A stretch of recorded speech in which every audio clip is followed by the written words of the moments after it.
The global music industry is dominated by three major corporations: Universal Music Group, Time Warner Music and Sony BMG Music Entertainment. And these corporations have vast networks of distribution, production and marketing, and also are at the forefront of technological change.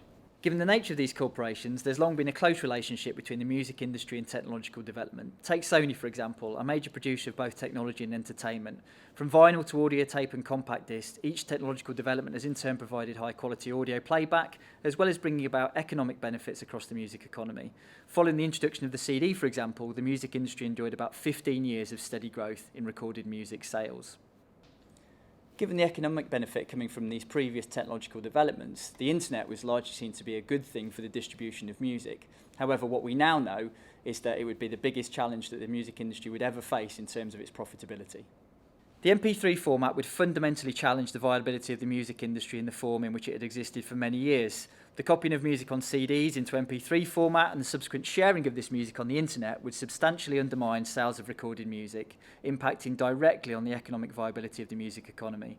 In 2001, music sales fell by 5% and then by over 9% in the first half of 2002. The impact of this drop in sales was to show us just how heavily the major corporations relied on the exploitation of copyright in order to generate profit, and this really threatened to loosen the grip of the major corporations on the industry. Their response was twofold. First, we had litigation against file sharers and file sharing platforms, and this litigation largely proved to be successful. Second, with the debut of Apple's iTunes in 2003, there arrived for the first time a major platform that could direct digital content to consumers and charge them for it. Thus, it provided both a platform that gave people a place to download music without risking a lawsuit, and a platform that could generate profits for major record labels.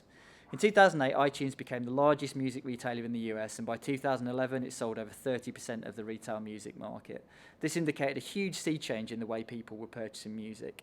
Now, in 5 of the top 20 markets, digital channels account for more than 50% of record companies' revenues. Even as the music industry began to successfully deal with this one technological challenge, the illegal downloading of music, music streaming technologies would present a whole new set of challenges. Today, most consumers don't purchase in physical formats or even download music, but rather stream their music from sites such as Spotify or Apple Music. The share that downloads represent of the music market is declining, dropping by 8% in 2014. In their place, global revenues from subscription services and advertising-supported streams are increasing. These now account for 32% of total digital revenues. It's estimated that more than 41 million people worldwide now pay for a music subscription, and in 37 national markets, streaming has overtaken download revenue. Much of this growth can be attributed to the streaming service Spotify, which in 2014 had 10 million paid subscribers. In 2014, 80% of all subscribers to the service signed up through their mobile phones. However, the most recent and perhaps most significant development in streaming came with the launch of Apple Music in 2015, which offers a catalogue of over 30 million songs. Digital music now accounts for 46% of global music revenues, and that for the first time is on par with physical formats. However, the bottom line is that digital music revenues have failed to replace that which used to come from physical formats. So music industry revenues in total have been falling since about 2001. The question is, what might a future sustainable business model for the music industry look like? Opinions seem to be split as to the likely outcomes for the music industry as it moves further into the digital era. While some commentators suggest a slow death for the industry, others have argued that the digital revolution has allowed the major record companies to strengthen their control over networks of music production and consumption. There are certainly signs that the music industry is now finally stabilising. In 2013, Warner Group revenues topped $3 billion for the first time in 5 years. The crux of the matter is the music industry is dealing with 3 digital transitions simultaneously, from physical to digital formats, from downloading to streaming, and from PC to mobile devices. The future sustainability of the industry depends on how well it manages those 3 transitions. Streaming has, in a very short time, become extremely important to music consumption, and it's certainly well established amongst the consumers. Subscription models are potentially extremely lucrative. They generate a steady cash flow, they maximise profits from consumers who are not regular users of the service, and they also provide a convenient benchmark by which to measure growth. Yet significant questions remain regarding the revenues that can actually be obtained from streaming. In 2014, of the 32% of revenues that came from streaming, only 9% came from advertising-supported services. That's only 4% of total music industry revenues. The fact that the majority of streaming users still remain on advertising-supported free services tells us that there's a huge expectation that music will continue to be freely available on the internet.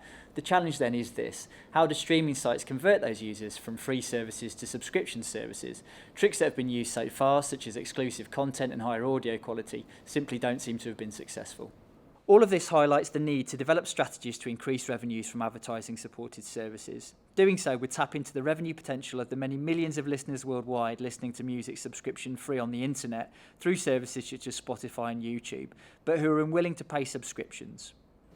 There's a real tension that exists for streaming services. On the one hand, they want to get people onto subscription services in order to increase their revenues. On the other hand, there needs to be sufficient people on the advertising services to attract advertisers. The problem is that streaming services exist in the same advertising market as all of the other digital platforms, and the price they can charge their advertisers depends on what's happening in that market. Therefore, opening up new sources of income has gained tremendous importance for record companies. One can identify a number of priority areas for developing sustainable business models. First, in order to fully replace the revenue loss from declining physical sales, there's a need to develop strategies to move subscription streaming into the mass markets, the way physical formats used to be in the past. Second, the music industry must recognise the expectation amongst many listeners that music will be freely available via the internet, which will limit the take-up of paid subscription services. Finally, a value gap has been identified, arising from the significant mismatch between the value that digital platforms extract from music and the value returned from rights owners.